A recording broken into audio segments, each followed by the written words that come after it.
Good morning, everybody. Welcome back to Mic'd Up State. We took a little break. We're getting this started, and now we're back. And it is me, your host, KT Temple, and my amazing co-host slash boss, Marybeth. How's it going, boss? Hey, KT. Glad to be back. So we got a great episode for you guys. We're really excited.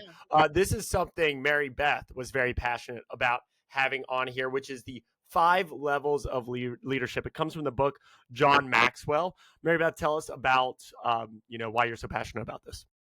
Yeah. So, you know, we've talked about this. We've been inside of the Keller Williams environment for quite a long time. And I was not introduced to John Maxwell until I came to Keller Williams. And I can honestly say I grew up on it, right? At Family Reunion, which is our annual conference, typically in February, and it travels all around. I've been blessed to be in the room where John Maxwell, the author of this concept of the 5 levels of leadership, presented and influenced us all. And John will always start out with, "My name is John, and I am your friend," right? So in that start, we're going to listen to our old uncle, John Maxwell, and a lot of his lessons I've internalized and brought through the leadership journey that I've had and my personal journey. Most maybe don't know, but John Maxwell was a pastor. And so a lot of his principles have been applied into his church as well. So it's just organizational structure. And so we're in this amazing industry, real estate. And we do understand that great things are not accomplished alone. We have a lot of teams that work together, such as market center teams, which are our individual offices, and our leadership teams that help our agents have great, profitable, successful businesses. We have our regional team that supports our franchise owners and our team leaders and all of our market center administrators. And then even on a more local level, KT, we have our mega teams that have assistants and listing specialists and marketing specialists. So what John Maxwell really brought to the table for me in an early part of my career is working with people, through people, and how to lead people. And so the 5 levels of leadership is a book that kind of culminates a lot of his books. And as we talk, I'm sure you and I are both going to reference some of the other books that he wrote. But this is really, truly, if you are looking to succeed in leadership, you are looking to have influence in your business, in your community, in your family, with others. I think that it's very, it's important that you understand the path of leadership and the 5 levels that we have. So Yeah, as a KW Nepo baby, John Maxwell has been a big part of my life because, my mom was a team leader. So we just had John Maxwell books laying around all over the place constantly. I didn't pick them up till I left the house, though. The Failing Forward book that he wrote was always a staple for, anybody, even teenagers, right? Because you're a kid, you're trying to figure out who you are, what you want to do, and you're going to make mistakes, and we can't beat ourselves up, and we just got to learn more about ourselves from our mistakes and then apply them to who we want to become. And so that Failing Forward book was always something that we did bring to our teenagers inside of our Keller Williams world to say, hey, this is a great book. It became like the KW tagline there for a few years. That was Gary Keller's favorite thing to say on stage. That's right. So what are the 5 levels here that we have? So just one other book reference is there's a 360-degree leader, which I feel is a really great pre-book for this kind of book, to understand that no matter where you're at in an organization, you are leading someone. You are leading a group of people. You're either leading up, you're leading down, you're leading to the side. And so recognizing that everyone who's listening to this, watching this, because I think we're going to go ahead and put our stuff on YouTube now as well, should understand that this message is for you, and that you can benefit from it. So the 5 levels, the first level is positional, right? Everybody shows up to work with a name tag, right? A badge, a identity card. And because it says president, because it says team leader, because it says administrator, you are positionally the leader. right? So that is the first place that we will show up as leader, is that we have a title. And being in a positional leadership relationship with others, because remember, leadership only matters if you have followers. And I love that when somebody's like, I'm a leader, and there's nobody following. Yeah, you can't be a leader by yourself. Really hard, really hard. And so the goal for this is that you would have some really passionate initiatives, and you're hoping people will you're trusting people will follow because of your leadership. So positional is you're walking in the door and, okay, you got the title, and you better get out of that real quick, because that is, well, yeah, okay. So we call them boss, we call them, but that's just their title. Joe Schmo over here, he's really the boss, right? And that's something you'll learn in 360-degree leader, is even identifying who that leader is. The second one is permission. That's where you want to get to right away. KT, you and I have we've come into a new region. We've come into a place with new leaders. Our first thing is, hey, here's the regional tech trainer. So you're going to respect and love him just because he's got that title first, right? Yeah. No. That's the immediate recognition is, okay, he's leader in our world. He's in the regional team. She's regional director. And if that's all we got to with people, we would be dead in the water. Exactly. So relationship building, get to know us on a personal level. And so relationship building will give you permission. Second level is permission. Now, and I think that goes to an even higher level on real estate, because no one here is employed, minus like the leadership. Everyone is here as an independent contractor. If they don't like working with you, they'll go somewhere else really quickly. That's right. And to your point, our executive leadership teams inside of our market centers, or even inside of our teams that are employees, have to recognize that regardless of whether you have a title, a position or not, you can't get somebody to turn in their compliance folder. You can't get somebody to show up to the meeting if you don't have influence over them. Exactly. And so I would also question in this conversation, I'm sure we're going to come up to some questions that might bring this about, is if you aren't getting what you want from your showing up and being a leader, you really do have to look at yourself. It's like, where is the DNA on this? Where's my DNA on this? How could I show up differently? Am I maybe not reaching the audience? Maybe they don't see me doing it. A lot of times leaders are not visible. They're working so hard to get the job done, but they're behind the scenes working, and the people that they're impacting don't see that. So they're skipping a bit of like, hey, that permission. Third one, production, right? So the third level of leadership is production. I see you working. I see that the needle's moving with you. Maybe not me personally, but I see that you're making an impact. I see you're doing your job. Okay, that is why you are a leader. Leader, positional, got the title, got the tag. Now we have a relationship. I like you. Okay, I'll give you a chance. I'm permitting you to lead me. Now I see you producing and things are happening. Now that's level 3. Level 3 is production. And 4, we get into people development. Now, not everybody gets to that level 4 with you, and you don't get to there with everyone. And so level 4 is people development, and that is like time into people. It's corralling those that truly want to not become you, because I don't love that. Like, oh, if you want to be like me, come here and I'm going to show you the way. Yeah. That there to a point, it's like, do you want to go on the path that I've taken? Come in, I'll show you, I'll bring you in. But I want you to be you on this journey. So we're going to help develop in that level 4. Level 4 is, let's understand what makes you move. Let's do some maybe like KPA, career visioning, understand what your motivation is. That's one of those models we see in the MREA, where you have the foundation and then you have creativity built on that. So you have all your models and systems, and then your creativity then comes afterward. That's right. You don't earn the right to be creative unless you've built that solid foundation in the business. Exactly. And you don't earn the right to have people development if you haven't done 1, 2, and 3. And that shows up often with leaders. They don't know why they sat in my class, they came to the meeting, they were on the ALC, or Associate Leadership Council. They never did this, they never got to that.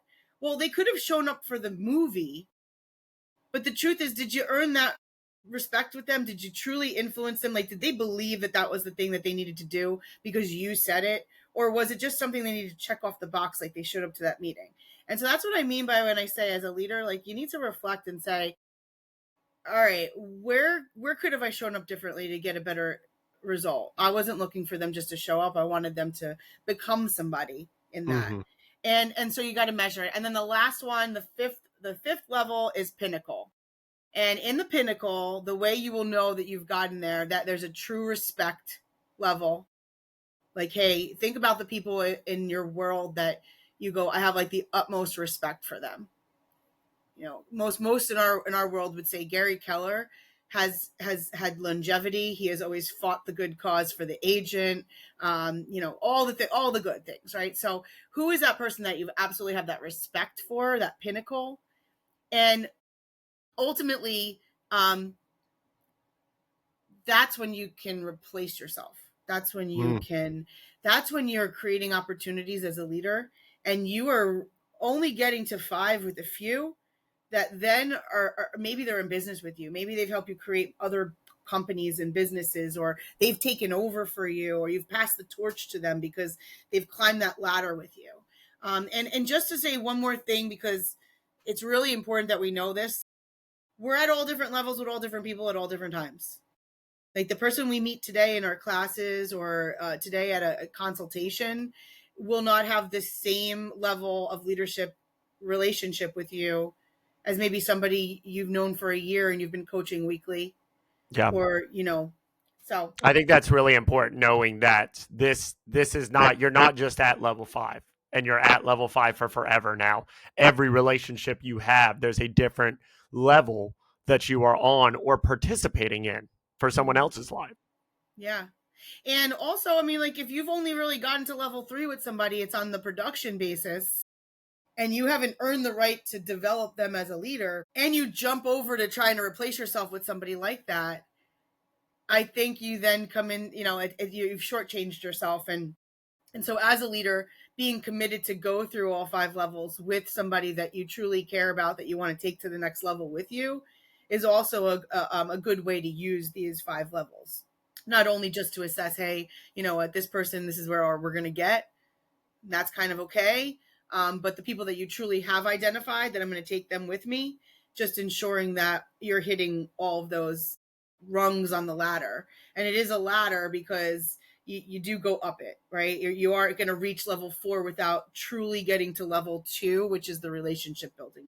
So if you call it a ladder, where do you think people get stuck? I think a lot of people get stuck in level 2, which is relationship building. And it becomes like, you know, when you get yourself in that friend box when you were just dating, right? Because we're both amazingly married to some amazing partners.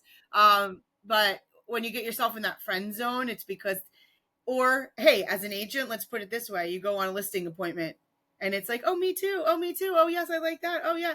And it's all about liking people. It's all about personality. I think so. People get caught up at level 2 a lot, and I don't What think. advice would you give them? Well, you got to move beyond that. And I think that's where I would say to some leaders, you got to put your big girl pants on. You got to put your big boy pants on. And even though you have a great relationship with this person, could it be that the relationship is holding them back from them reaching their max potential? Could it be that the comfort of this relationship is actually holding you both back from going to the next level? I think you could also add just going in deeper with your questions and figuring out what that relationship needs, instead of just guessing you can add value in so many different ways that don't matter. And then you've got to go in deeper and figure out, how am I going to provide value that actually matters to this other person? What are they looking for? Yeah. You know, a really, really smart woman said to us at a mastermind group, Kristen Cole, she's pretty amazing. I listened to her. She says a great question she likes to ask her leaders is, what do you want access to?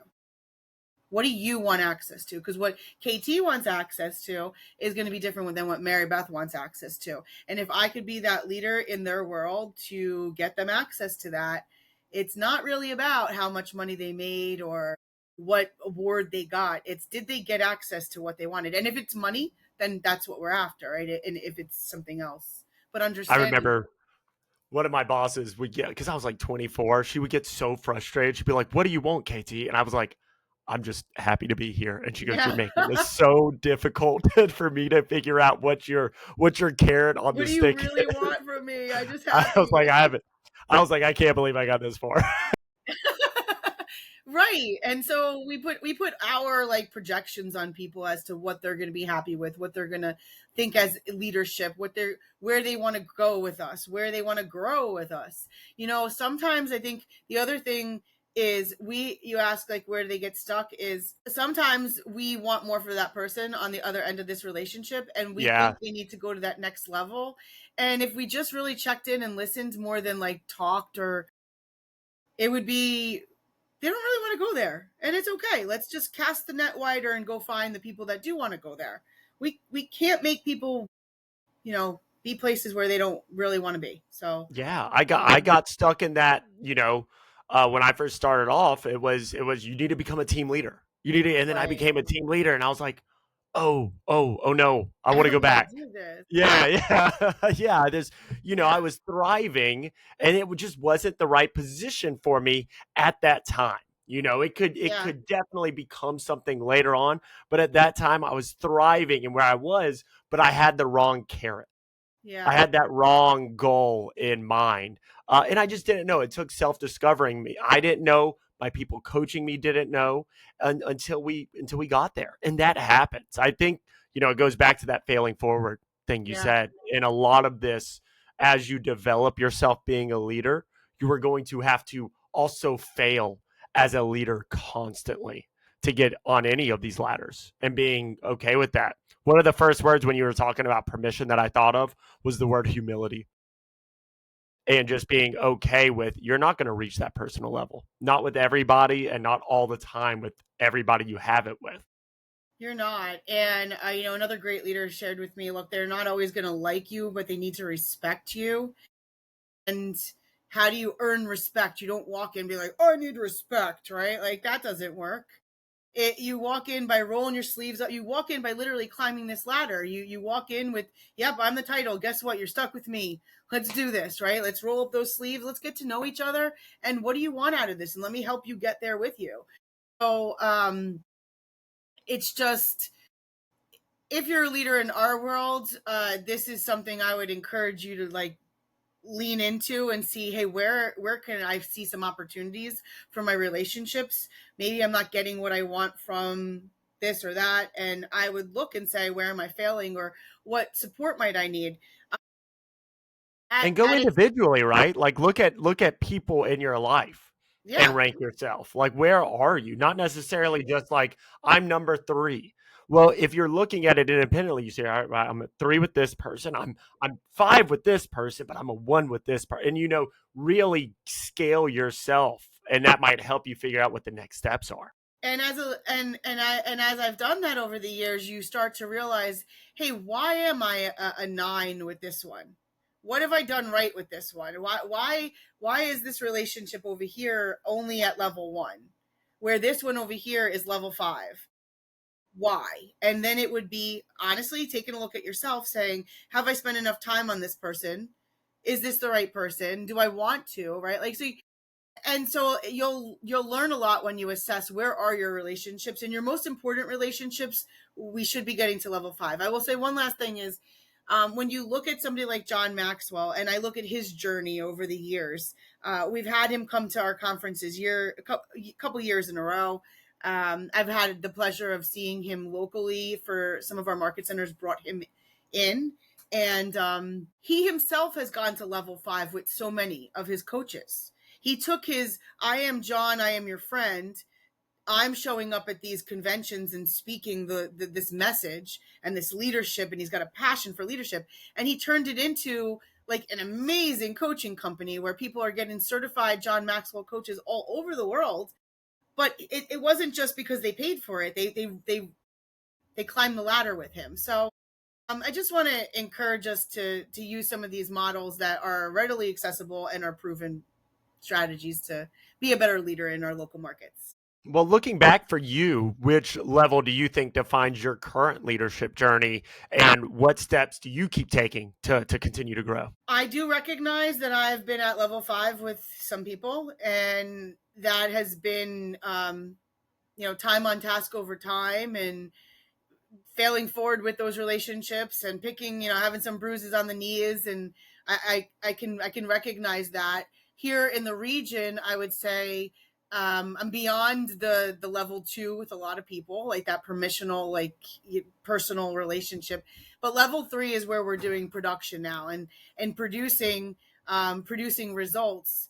That is, I think, where we're at. I think, and hopefully level 4 and level 5, that comes next with most of our operating partners and team leaders. But I'm on the journey as well as everybody else is. So Yeah. Awesome. Great. Well, guys, I hope you found this helpful. Before we wrap up, Mary Beth, what do we need to promote? What do the agents in the upstate New York region need to know about? oh well, we do have what is called the ALC clinic, and not everybody does get to go to that ALC clinic annually. However, we do have our within our top, our top 20% of our market center production, with a couple of different metrics that they need to hit. They do get qualified to interview for ALC. So our leadership clinic is going to be on December 4th for our ALCs, and that will be in Syracuse, New York. So we have that event coming up, and I just want to remind people, like, KT is teaching a class like every Thursday at 2 o'clock, and Yep. that is open for everyone. And so, KT, if you want to talk a little bit about that, I think that's something else they would need to know. Yeah, guys, we are doing a tech class every single week now. We were doing it once a month, and Mary Beth was like, "The only thing you're good at is talking. We're just going to make you do that more." So we are going to That is do not what more I tech. said. We're going to do more tech classes for you guys. There'll be a different theme every single week. You can go to the website kwupstatenewyork.com and go and find those classes and those links to check them out. I also am very excited to announce we are launching KWYP for the region. And this is going to, yeah, yeah. So this is I'm too for old. the, you I've can been still told. join technically. I learned. I don't know They don't what want that me. They is. already said they don't want me. They don't want me. They don't want Chuck. They don't want Mark. Joseph Klosik in the Carolinas is a KWIP member, and I Oh, know he's plus 50. I hope I didn't I'm get that okay. wrong, I'm or he's okay gonna be with that. super mad at me. I'm okay. um, All right. but yeah, guys. So KWIP is our under 40 group in Keller Williams. It's one of, this is the big thing. It's one of the largest referral networks within Keller Williams, and so me and our president Shay, and Shay's out of the, which office is Shay at? Shay is out of our Greater Rochester Market Gray Center. Rogers. I'm still learning just the names of the cities. Yeah. I haven't figured out where all you people are yet. Yeah. But so Shay's the president. We're putting together a group to kind of lead, and we're going to be having classes. We're going to be having happy hours. Our main goal is to create community. Our Yes. Main second goal. goal, yeah, main Main goal, goal to make money. yeah. Well, the main goal is to make money, guys. We know that real estate, just in the nature of it, is a very isolating career path. And we want to make sure you guys have a place in a group and a community to network with. And so I'm really excited. If you have any questions about it, you can always reach out to me, and I'm always happy to help. Anything else, Mary Beth, we want to let them know about? I don't know. I don't know. Yeah, we're coming up to the year end. Well, we are going to be doing some classes that are going to be virtually offered, and we Yeah. want you to share it with every agent that would value the classes. We don't have the classes ready to go yet, so when you see it, it's gonna. Well, and we've had 2 different meetings already building out next year's calendar. And your leadership team has finally gotten together, guys, and we have finally had time to put this all together. So we're so excited for 2026. Yes. And we can't wait to continue to be in business with all you guys. We'll be back again next Friday with another episode. We won't take a break again, we promise. We might break that promise, but we promise. And we will see you guys next Friday with another episode. And please share this at your team meetings, share this with agents, and One last reminder, if you have a story, you're one of our agents, you're one of our leadership, or you know of someone who's just got a great story, we want to spotlight you. Tell us who we need to get in contact and what you want to talk about. We'd love to have you on the show. Have a great week, everyone. All right. Bye, guys.